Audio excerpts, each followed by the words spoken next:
Bueno, muy buenos días para todos. Qué bueno que el Señor nos ha traído una vez más.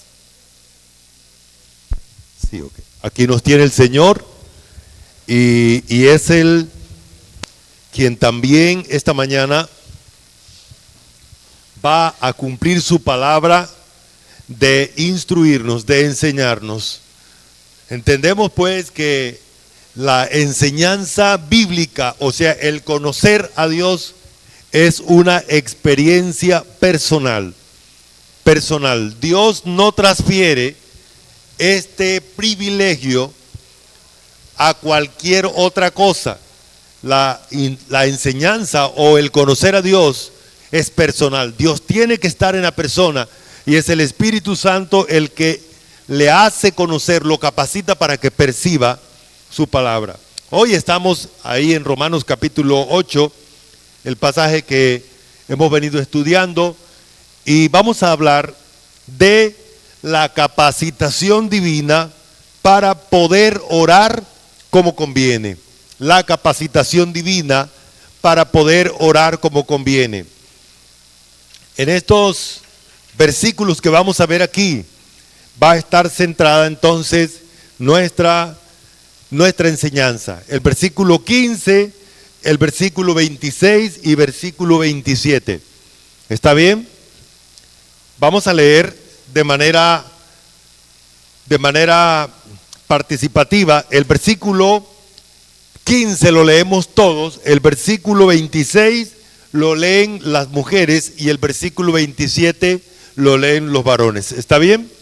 ¿Todos? Dice así: pues no habéis recibido el espíritu de esclavitud para estar otra vez en temor, sino que habéis recibido el espíritu de adopción, por el cual clamamos Abba, Padre.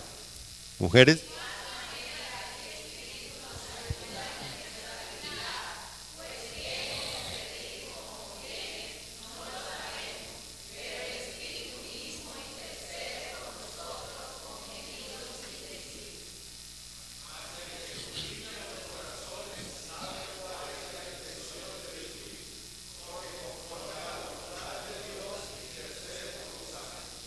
Entonces aprendíamos que solamente hay una clase de hijos de Dios.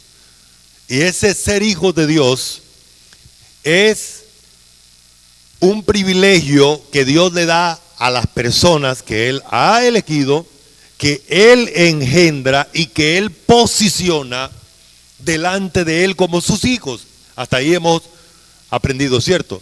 Hoy vamos a ver uno de esos privilegios de ser hijo de Dios, es que el poder orar.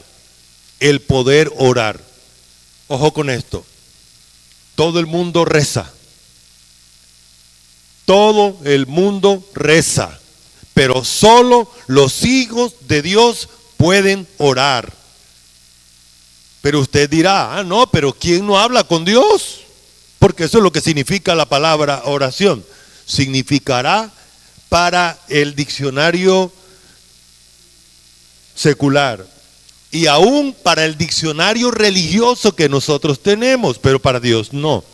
Y es lo que esta mañana Dios va a comunicarnos en su palabra. Orar tiene otras implicaciones. Es más que el solo hecho de repetir cosas, de repetir ideas. ¿Cómo puede entonces un ser humano pecador? Primero, un ser humano. Permítame darle un poquitico de extensión a esto. Un ser humano que fue puesto en el planeta Tierra, y sobre el planeta Tierra hay 3 cielos. Y es en el tercer cielo donde está el trono de Dios. Y orar es entrar a la mismísima presencia del ser que está sentado en el trono celestial. Comenzamos por ahí. Segundo, un ser pecador. El pecado entonces es el instrumento que Satanás utilizó para alejar al hombre de Dios. De hecho, eso es uno de los nombres diablos, ¿no? El que crea división, el que crea discordia entre Dios y el hombre y entre los hombres mismos. Eso es lo que significa diablo. Por eso el diablo es diablo, porque causó división. Causó división.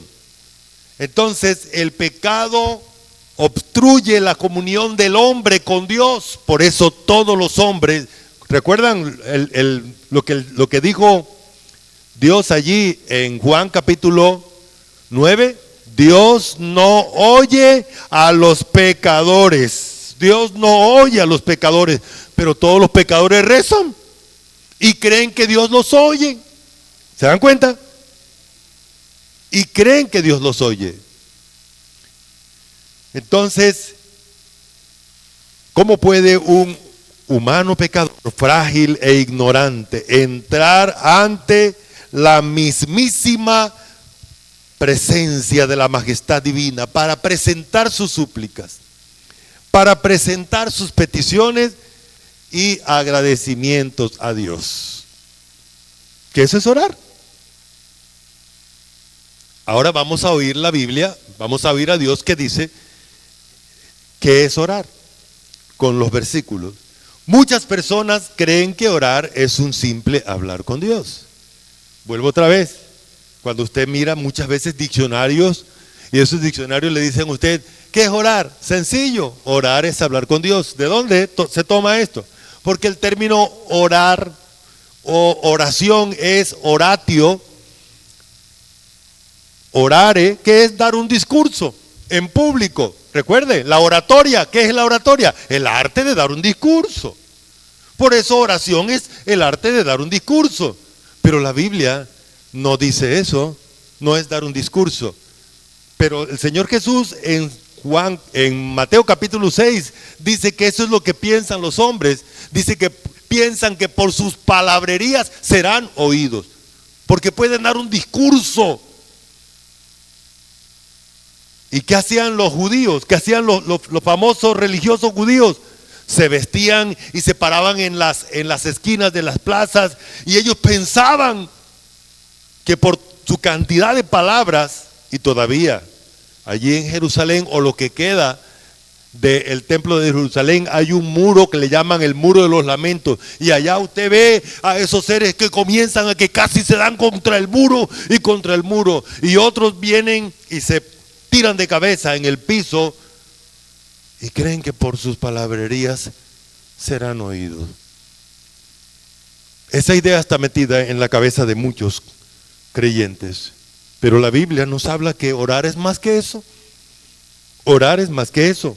Orar entonces es precisamente disfrutar de la posición que se tiene de hijo de Dios. Por eso, para orar, lo primero que hace Dios es que pone en el creyente al espíritu de adopción, o sea, al Espíritu Santo, para que éste le haga experimentar de esa posición que tiene delante de Dios.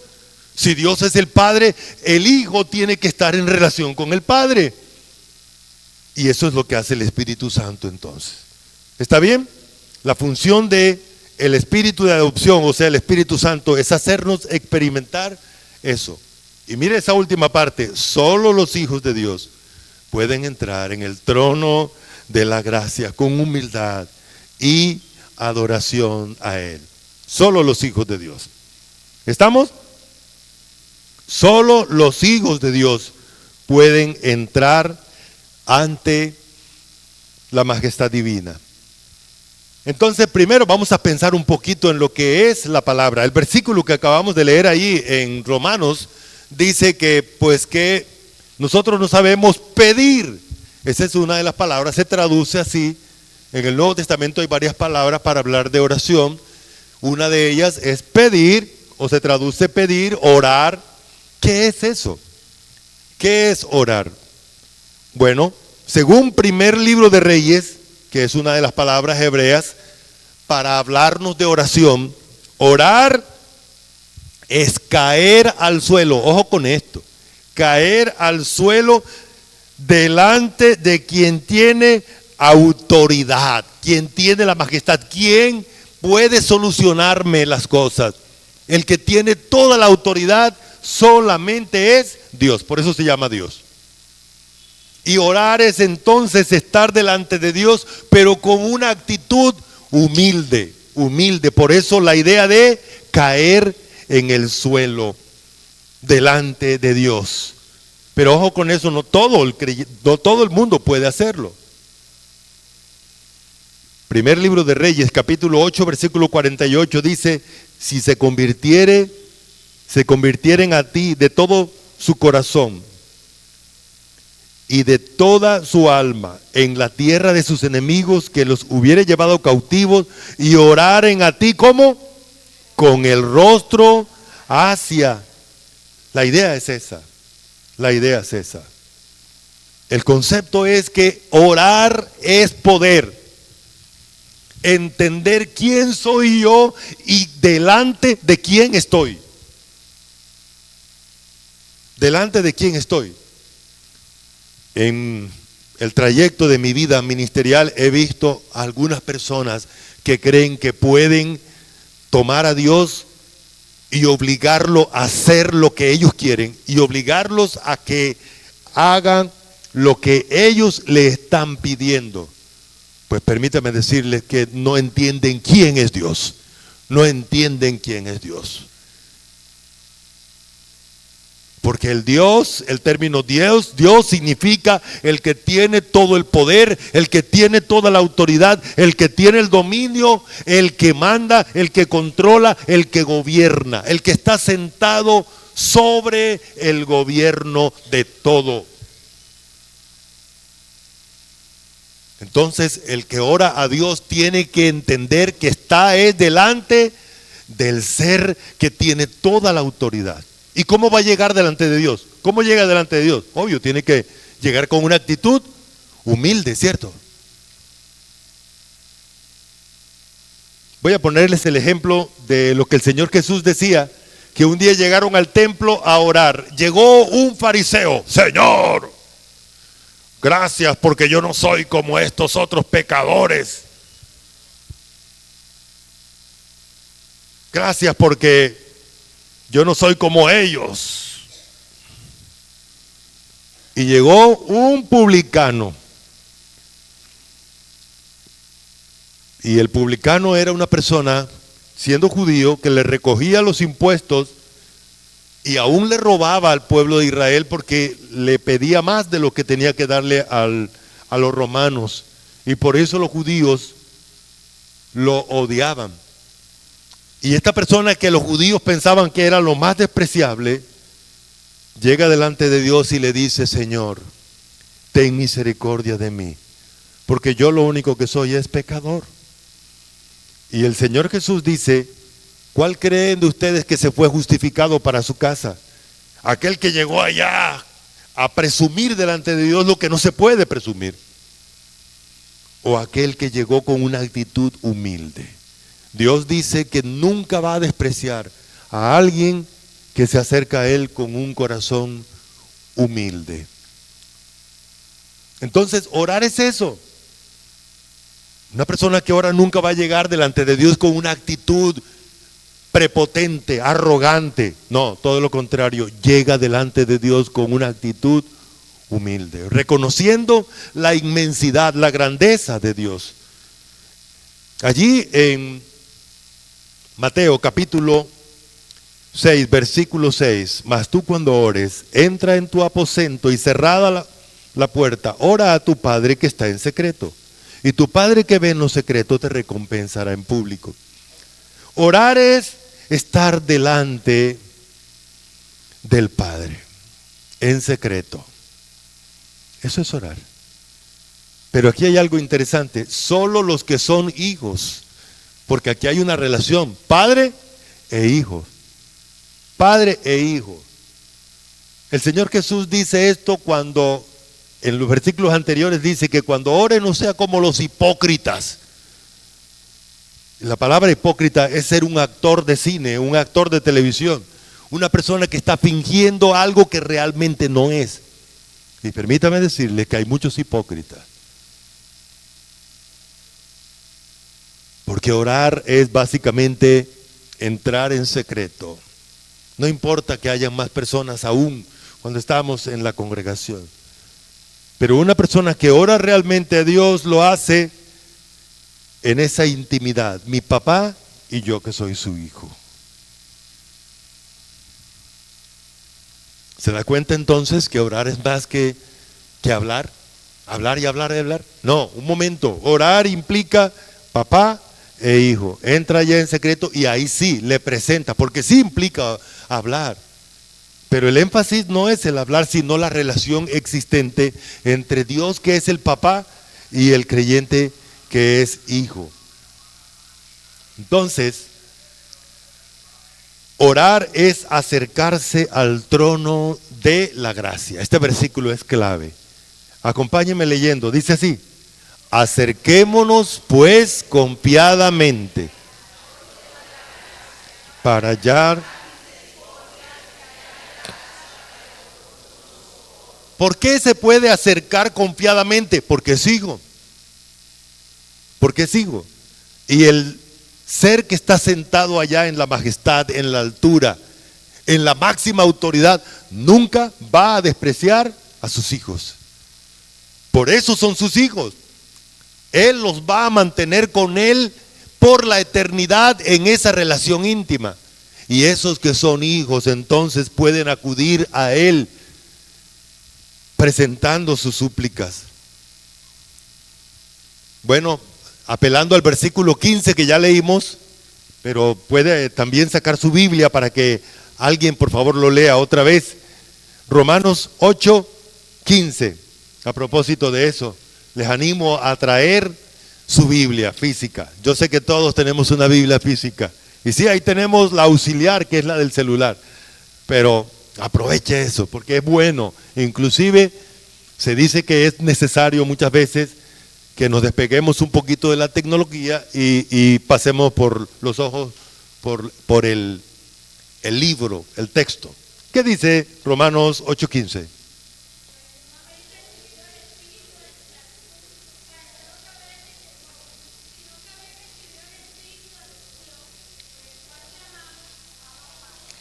Todo el que ha recibido el espíritu de adopción es porque es hijo de Dios. Y todo aquel que es hijo de Dios va a tener la oración como algo completamente normal en su relación con su papá. En su relación con su papá. Además de eso, porque vamos a tener necesidades. Todos los seres humanos vamos a tener necesidades de acudir al Padre. Todos. Sin excepción. Orar entonces es pedir como conviene por la ayuda del Espíritu Santo. ¿Qué dice allí Romanos 8:26? El texto.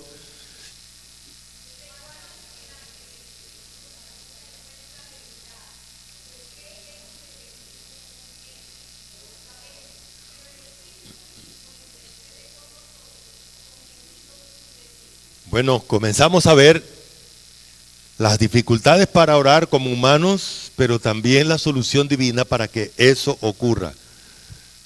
Dice el versículo que nosotros no sabemos pedir como conviene. Entonces, orar es pedir como conviene. De hecho, Santiago capítulo 4 dice que pedís y no recibís porque pedís mal. Porque pedís para gastar en vuestro deleite, porque pedís para tratar de suplir las pasiones egocéntricas de nosotros. Y eso no es dentro de la oración. Dios no va a producir en nosotros la oración que nos conviene, todo lo contrario. Tenemos 3 problemas para orar, según este pasaje. Quizás en otros pasajes de la Biblia habrá otros. Pero hay 3 dificultades que todo ser humano tiene, que todo creyente tiene. La primera, tenemos temor. El versículo 15 que acabamos de leer dice, pues no haber recibido el espíritu de esclavitud para estar otra vez en temor. ¿Qué está diciendo Dios allí? Bueno, quizás al leer los versículos de Hebreos nos ayuda a entender un poquito mejor. Mira lo que dice.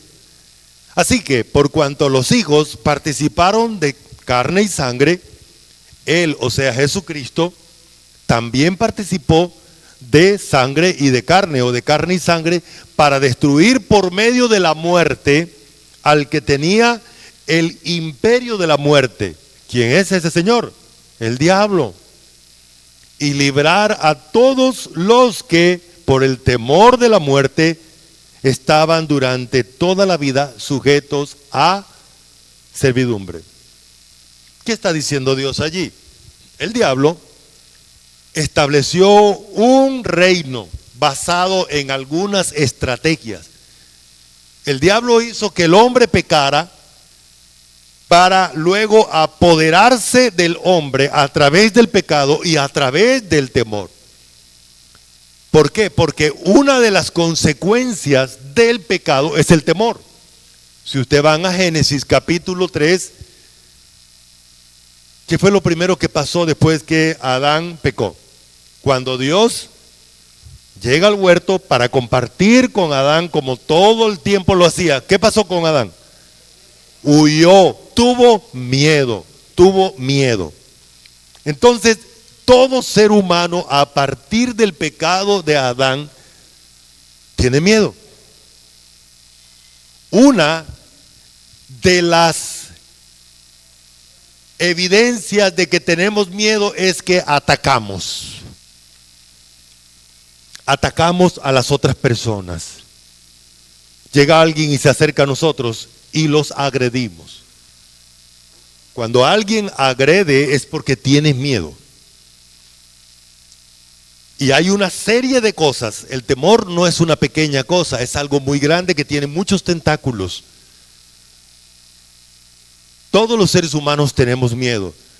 Y ese miedo tiene una estructura, si me permite utilizar esa expresión, una estructura criminal, espiritual que la controla, que es el diablo y los agentes suyos. Por eso no es extraño que los seres humanos vivamos dentro de esa estructura de temor. He hecho un poquito atrás mi vida desde niño. Los papás muchas veces participan de ese miedo. Nosotros como papás a veces le hacemos daño y generamos temor. El temor no es la forma de Dios tratar con el hombre. Todo lo contrario, Dios para quitar el temor llega a vivir en el creyente para contrarrestar el temor. Si está claro entonces que hay una estructura esclavizante de temor. Todos los seres humanos tienen temor. Temor a la muerte, temor a las consecuencias, temor, etcétera. Vivimos en un ambiente de temor, de zozobra. Como parte de esa esclavitud del espíritu de temor que ya sabemos quién es, puesto que Dios lo identifica allí.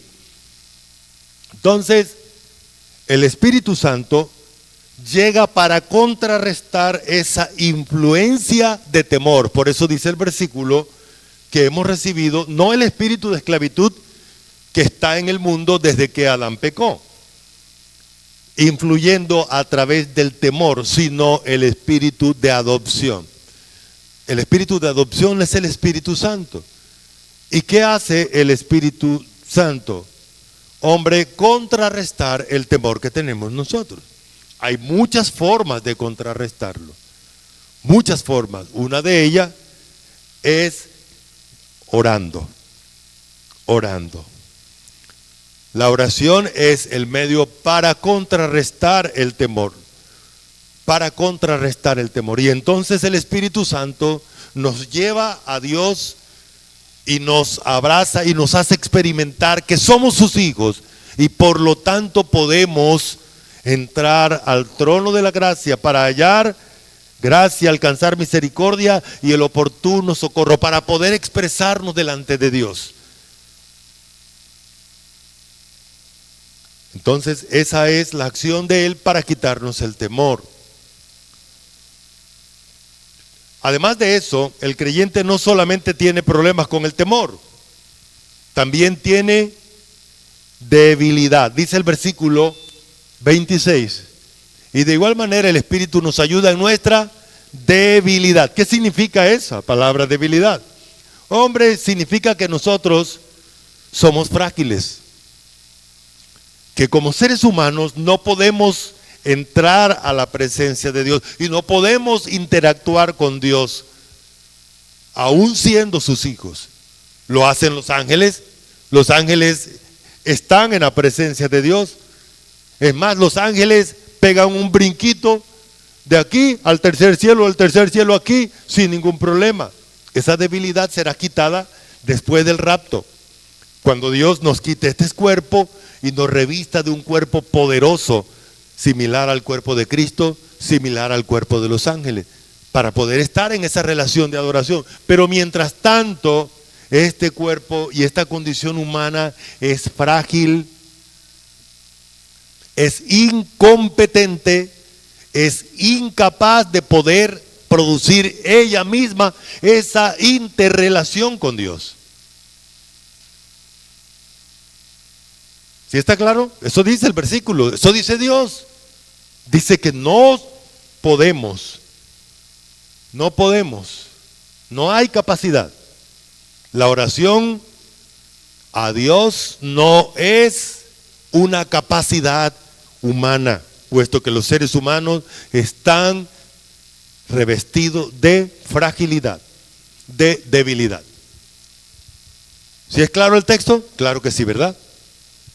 ¿Cuál es la tercera fragilidad o la tercera condición humana para poder orar con Dios, o para poder hablar con Dios, o interactuar con Dios, o entrar en la presencia de Dios? ¿No sabemos? No sabemos. Quiero leer otra vez los versículos porque qué cosa tan bonita. Yo no sé, pero Dios sí sabe. Yo no sé, pero el Espíritu Santo, que es el que guía la oración, sí sabe. Yo no sé qué le voy a decir a Dios. Recuerdo cuando comencé mi vida cristiana, cuando me convertí, y una de mis primeras preocupaciones, ¿qué voy a decirle a Dios cuando me pongan a orar? Sobre todo allá. Oiga, y entonces, ¿sabe qué hice? Comencé a repetir, bueno, hasta que Dios me permite entender este texto. Eso es la función del Espíritu Santo, de llevarme a orar como conviene. O sea, ¿para qué voy a sustituir al que sabe? De hecho, no voy a poder sustituirlo. Él sí sabe. Él me va a dirigir, Él me va a tomar y me va a hacer orar como conviene. Dice el versículo otra vez, y de igual manera, el Espíritu nos ayuda en nuestra debilidad, pues ¿qué hemos de pedir como conviene? No lo sabemos. Pero el Espíritu mismo intercede por nosotros con gemidos indecibles. Mas el que escudriña los corazones, o sea Dios, sabe cuál es la intención del Espíritu, porque conforme a la voluntad de Dios intercede por los creyentes, los santos. ¿Cómo nos da seguridad saber que el Espíritu Santo sí sabe? Y que el Espíritu Santo se comunica con el Padre, y que el Espíritu Santo tiene la capacidad de producir en el creyente la oración que conviene. Eso es completamente maravilloso. Eso nos da seguridad. Entonces,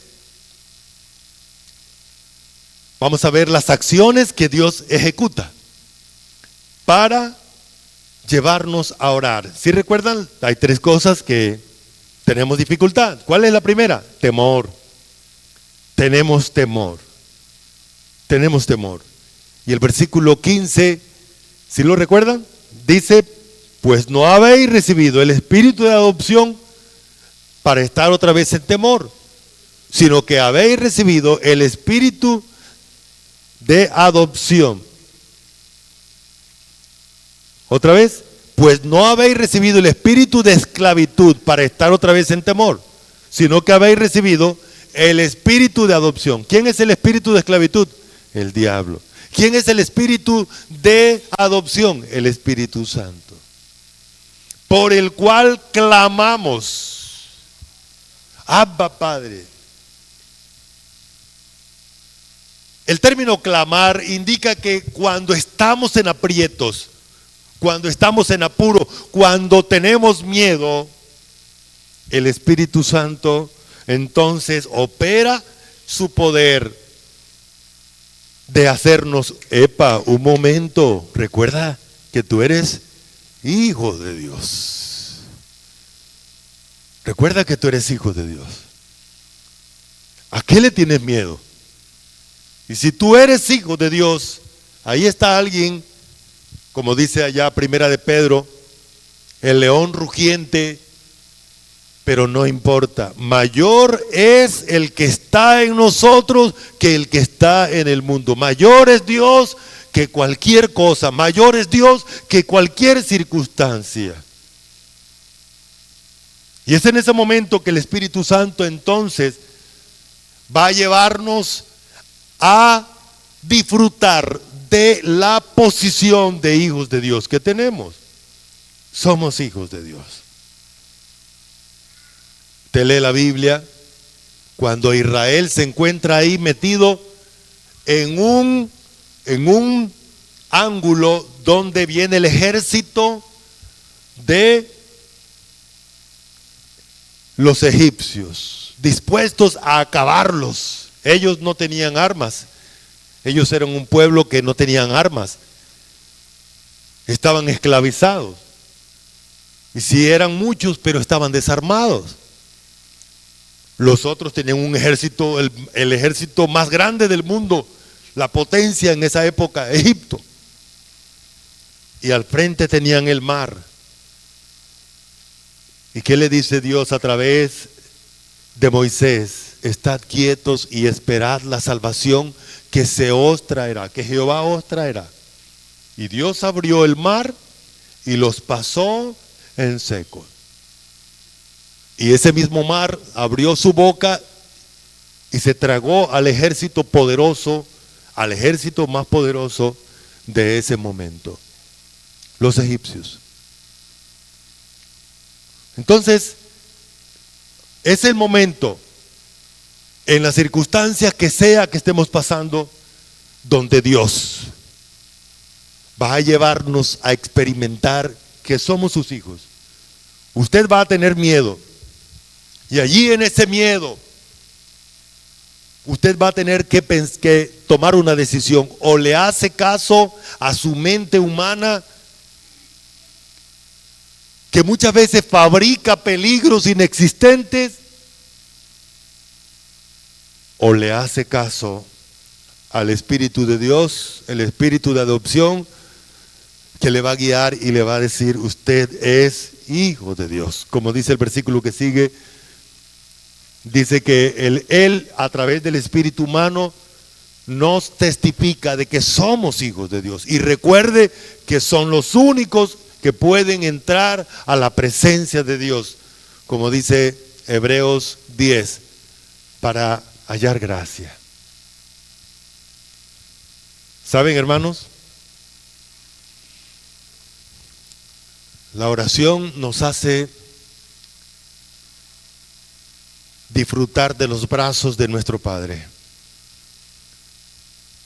Y mientras estamos allí intimando con nuestro Dios, mientras estamos disfrutando de lo que somos en Cristo Jesús, en esa relación, cuando abrimos los ojos, han cambiado las cosas. Recuerdo un tiempo cuando alguien me estaba agrediendo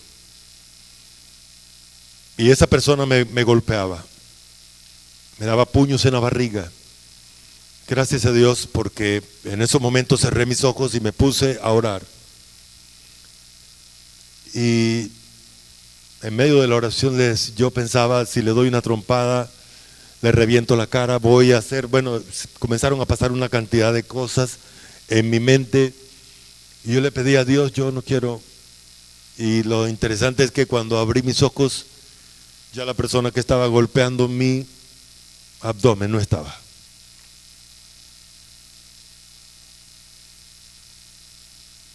Eso hace Dios cuando vamos a Él a orar.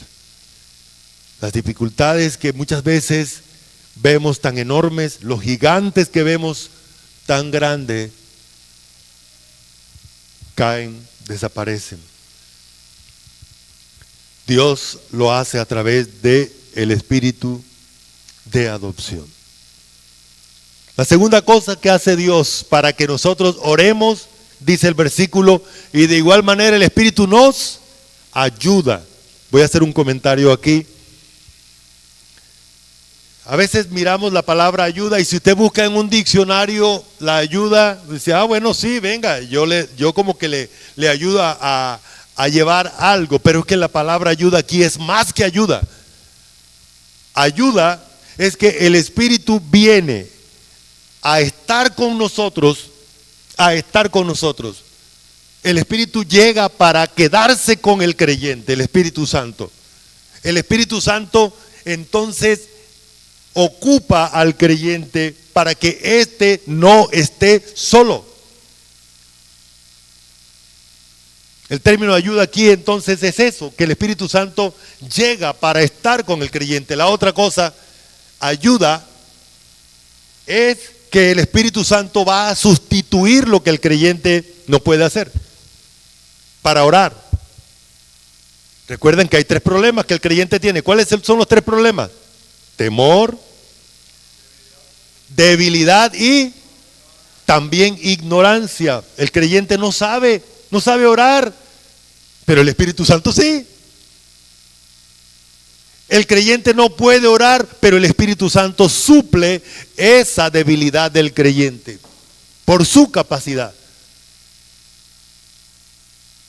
Hago otro pequeño comentario, es que la palabra griega que se usa aquí para ayuda son 3 palabras en una. Pero ellos tomaban las palabras y las aglutinaban, o sea, las unían. Y entonces aquí si nosotros decimos una sola cosita, queda por fuera tantas cosas dentro de ello. Pero eso es lo que dice el texto. Ayuda significa que el Espíritu Santo va a suplir lo que yo no puedo, lo que yo no sé. Y en lugar del miedo, Él va a quitarlo, va a atacar ese miedo, haciéndonos experimentar lo que somos, hijos de Dios. Tercera cosa que implica la palabra ayudar es que el Espíritu Santo toma al creyente como este micrófono. Este micrófono solo no funciona. Puede conectar el micrófono allá al equipo que los amplifica. Pero si alguien no habla a través de él, el micrófono no sirve para nada. ¿Sí estamos? Entonces eso es lo que hace el Espíritu Santo. El Espíritu Santo toma al creyente, se apodera de él y hace que el creyente interactúe con Dios. Lo capacita. Y lo lleva a que ore como es correcto. ¿Acaso eso no es asombroso? Y por esa razón se da cuenta que la oración no es cualquier cosita. Es algo sobrenatural, maravilloso, asombroso. Es un privilegio de poder orar a Dios. Haga distinción entre orar y rezar. Usted no reza, usted ora. Cuando está delante de Dios por la capacitación del Espíritu Santo para poder hacerlo. Otra cosa entonces que hace el Espíritu Santo a favor del creyente es que el Espíritu Santo intercede por el creyente. La palabra interceder es pedir, es abogar a favor del creyente. Y el Espíritu Santo lo hace todos los días. y a cada momento. Vale la pena recordar aquí que el mismo Jesucristo en este capítulo dice que también intercede por nosotros. Pero ahora está hablando del Espíritu Santo, el Espíritu de adopción.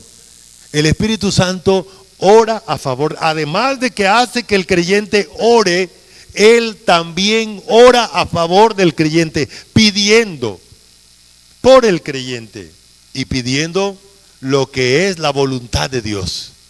A propósito de eso, en estos meses nos hemos dado la tarea de revisar cómo Dios dice que debemos pedir, porque muchas veces las peticiones de nosotros están desfasadas, enfocadas en cosas que de pronto ni son realmente importantes. Para nosotros quizás sí, pero no son lo que realmente deberíamos estar pidiendo por nosotros y por otros creyentes.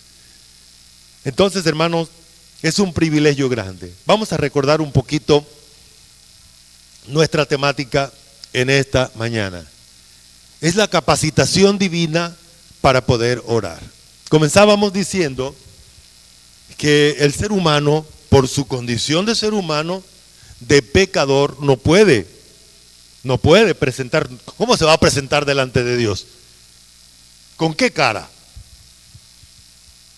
Pero es ahí donde entonces Dios nos capacita, nos hace sus hijos y nos hace experimentar esa posición de ser hijos de Dios. A propósito de eso, solo se es hijo cuando Dios nos permite entender a través de su Espíritu Santo quién es Dios, quién es Jesucristo, el único Dios que se hizo hombre para venir a morir por nosotros, para expiar nuestros pecados.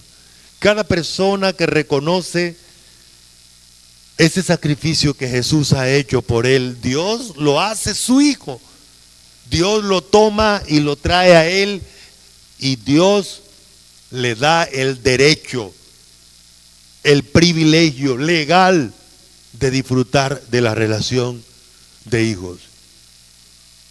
¿Cómo lo hace? Le da el Espíritu Santo, y el Espíritu Santo hace lo que hoy hemos visto. Nos hace experimentar que somos sus hijos por medio de la oración. Hermanos, eso es más importante que cualquier otra cosa. Disfrutemos de ese privilegio. Dependamos del Espíritu Santo, que Él lo va a hacer. Esa es su función. Llevarnos a orar como conviene. Padre, gracias por tu fiel cuidado. Gracias por amarnos tanto al hacernos tus hijos. Gracias por mandar a tu Hijo para que muriera, para que nosotros ocupáramos la posición suya de hijos tuyos, Señor. Gracias por tu iglesia y gracias por cada persona que ha oído tu palabra, que te ha oído a ti en esta mañana. Que te glorifiques en cada una de nuestras vidas, Señor. Recordamos a nuestros hermanos que tienen dificultades, los que tienen problemas de salud, los que tienen dificultades económicas, los que tienen dificultades familiares, Señor. Oramos que tu gracia bendita supla cada una de estas necesidades.